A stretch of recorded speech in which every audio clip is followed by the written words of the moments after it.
Can the special one, Kell Brook, survive at 154 pounds? Let's get into it.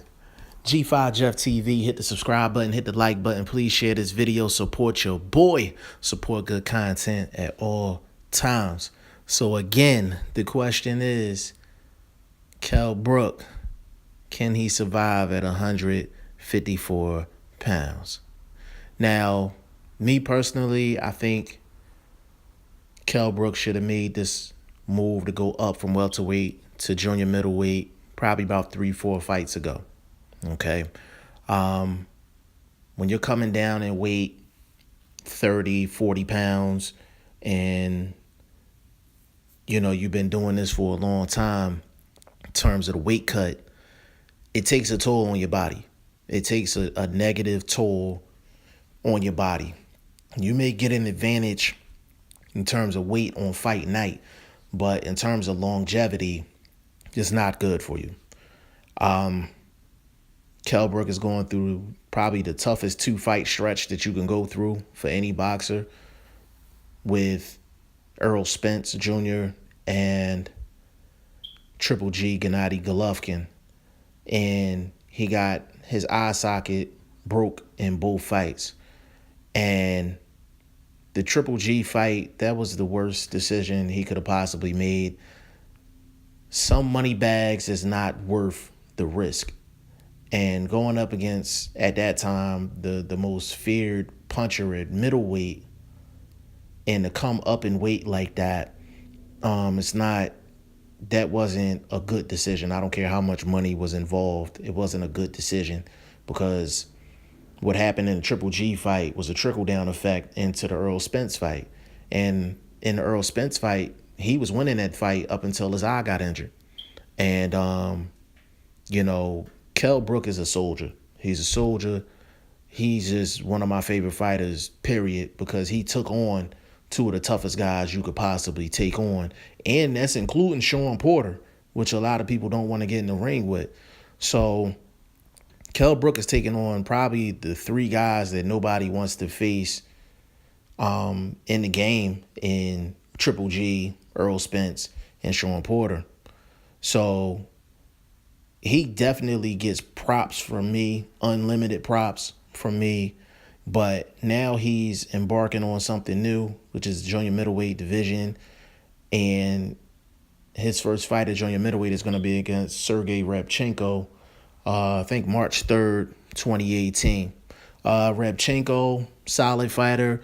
I think his most notable recent fights was he lost to Tony Harrison, and he lost a decision to Anthony Mundine, who is linked to Jeff Horn right now. So it's a solid first fight for him at 154 pounds. I think Rabchenko is ranked in the top 15 in one of the sanctioning bodies. And it's a solid fight. It's a solid fight. But the question is, can he survive at 154 pounds? It depends. It depends.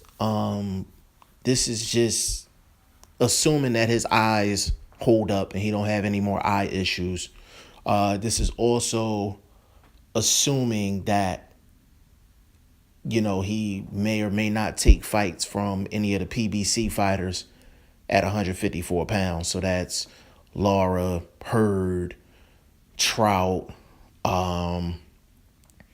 You have J. Rock Williams, Erickson Lubin, that whole camp over on that side, Jermell Charlo.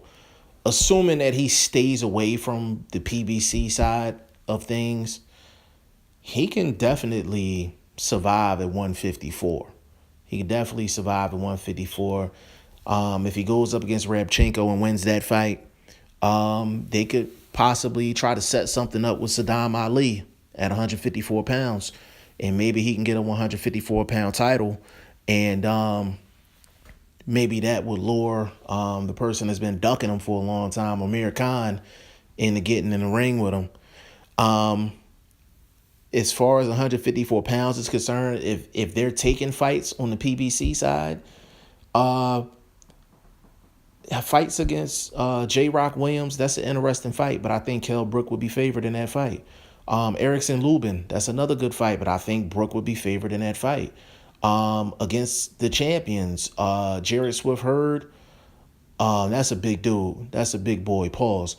That's a big, big fighter at 154 pounds. I don't even know how he's making 154, but that's a matter of, can he survive? Basically, can he survive? Because I think he would outbox Jared Hurd, but it's just a matter of stamina in that fight. Erislandy Laura might mess up one of his eyes. He's very precise with the punching. And Jermell Charlo, I think Brook will be an underdog in that fight. Jermell Charlo is one of the most underrated fighters in the game. So really, it's really up in the air. Like Eddie Hearn had to do a better job in matching him up, because now it's not about getting the quick money grabs, because he make one false move in terms of scheduling a fight against the wrong opponent, and it could mean his career, including injuries beyond boxing. So you got to be careful with Kell Brook. But in terms of skill wise, physically, he matches up pretty well with anybody at 154 pounds. It just depends on how they match him up. I think Kell Brook could be okay. Y'all let me know what y'all think about Kell Brook to move to 154, and can he survive at 154? And if you had to map up some fights for him, who would you map his fights up and match him up against? Y'all let me know what y'all think. G5 Jeff TV. Hit the subscribe button, hit the like button. Please share this video. Support your boy. Support good content at all times. And of course, I appreciate each and every one of y'all for taking time out of your schedule to listen to the videos. All right, peace.